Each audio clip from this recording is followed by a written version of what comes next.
El viernes 11 de marzo, a las 2:46 de la tarde, un terremoto de excepcional intensidad sacudió la costa del Pacífico de Honshu, la isla principal de Japón.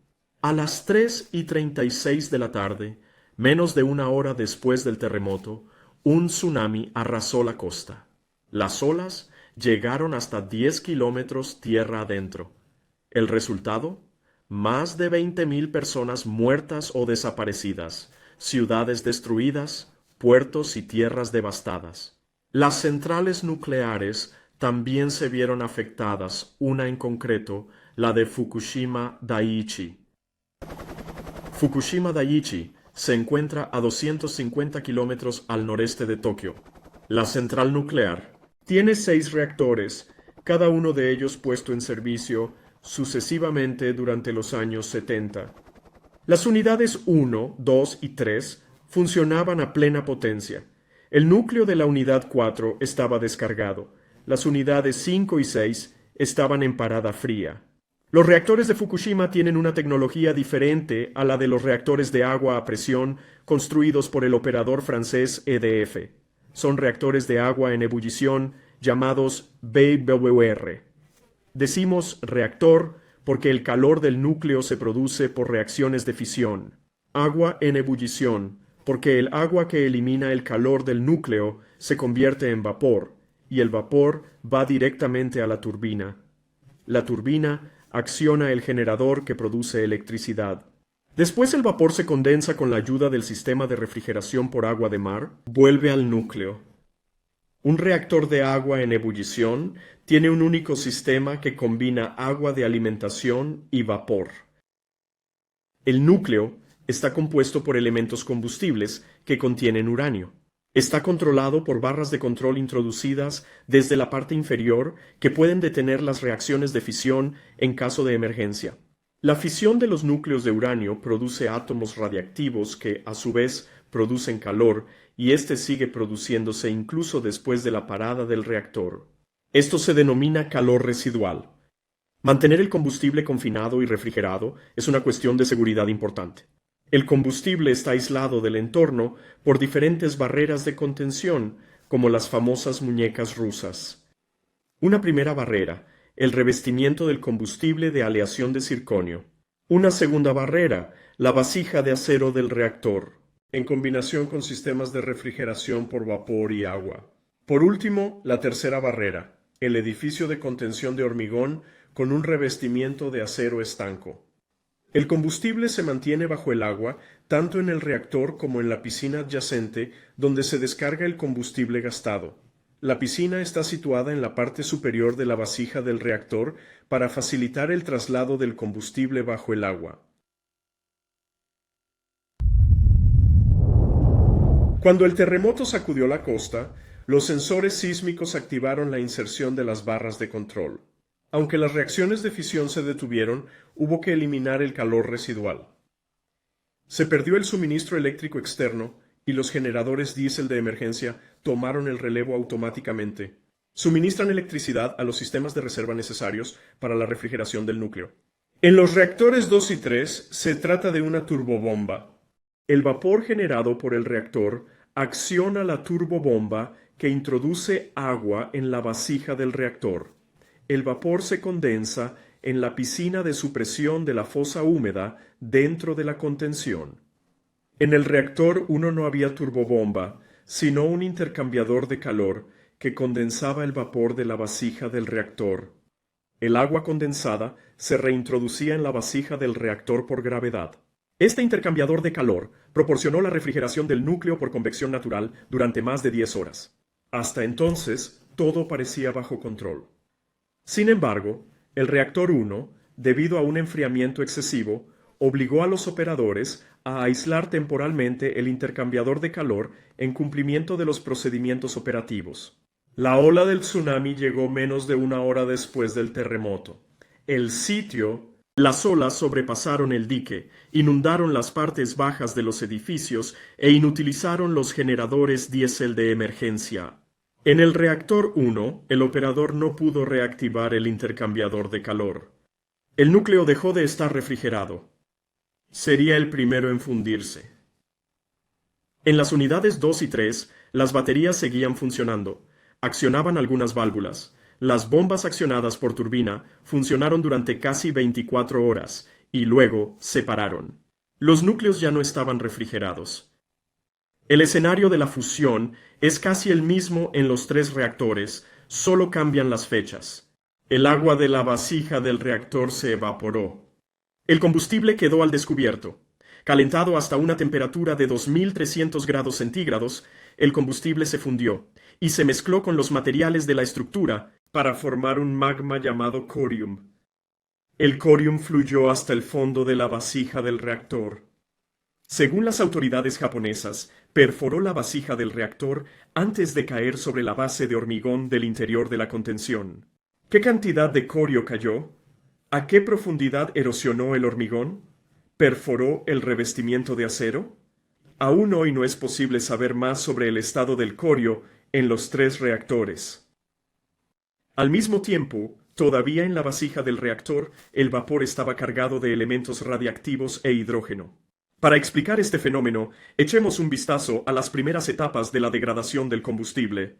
Calentado a alta temperatura, el revestimiento del combustible se oxida y se agrieta, liberando elementos radiactivos volátiles. Además, el circonio del revestimiento del combustible creó una reacción con el vapor absorbiendo el oxígeno y liberando hidrógeno. Normalmente, al mezclarse con el aire, el hidrógeno se incendia y explota. Sin embargo, el edificio de contención estaba lleno de nitrógeno, un gas inerte que evita la presencia de oxígeno. En esta fase no había riesgo. Cuando la presión del vapor alcanzó un nivel peligroso en la vasija del reactor, se abrieron las válvulas de despresurización. El gas fue forzado a entrar en la piscina de supresión del pozo húmedo por una línea de ventilación. El agua actuó como un filtro eficaz al atrapar gran parte de los elementos radiactivos. Pero el agua ya no estaba refrigerada porque los generadores diésel de emergencia no funcionaban, y pronto empezó a hervir, reduciendo así su capacidad de filtración. La piscina de supresión del pozo húmedo y la contención comunicante empezó a entrar en una situación de sobrepresión. Para evitar la rotura de la contención, el operador decidió liberar el gas a la atmósfera. Normalmente, la línea de venteo debería haber conducido todo el gas al exterior del edificio por la chimenea de la planta. Pero el hidrógeno se escapaba por vías de fuga incontroladas y se liberó en el edificio del reactor. El hidrógeno reacciona violentamente con el oxígeno del aire. La explosión hizo saltar por los aires la estructura de la parte superior del edificio, aparentemente sin dañar el edificio de contención. Los elementos radiactivos, aún no atrapados en la piscina de supresión del pozo húmedo, se liberaron al medio ambiente. Debido a la ausencia de agua dulce utilizable en el emplazamiento, los operadores decidieron inyectar agua de mar en la vasija del reactor. Esta solución, lejos de ser ideal, ya que la sal es químicamente activa, tenía al menos la ventaja de enfriar y estabilizar el núcleo. En los 4 días siguientes al tsunami, los 4 reactores resultaron dañados por explosiones, y 3 de ellos con fusión del núcleo. Aunque ha mantenido intacta su estructura, el reactor segundo es la fuente actual de los vertidos radiactivos más importantes tanto al suelo como al mar. La explosión tuvo lugar en el interior del edificio. Probablemente los operarios tuvieron dificultades para despresurizar la contención y la piscina de supresión de la fosa húmeda se rompió. Esta pérdida de estanqueidad provocó el vertido a la atmósfera de elementos radiactivos no filtrados y la propagación de agua altamente contaminada en los edificios, lo que dio lugar a vertidos altamente contaminantes al mar. La explosión del reactor 4 se debió al hidrógeno, a pesar de que el núcleo estaba completamente descargado.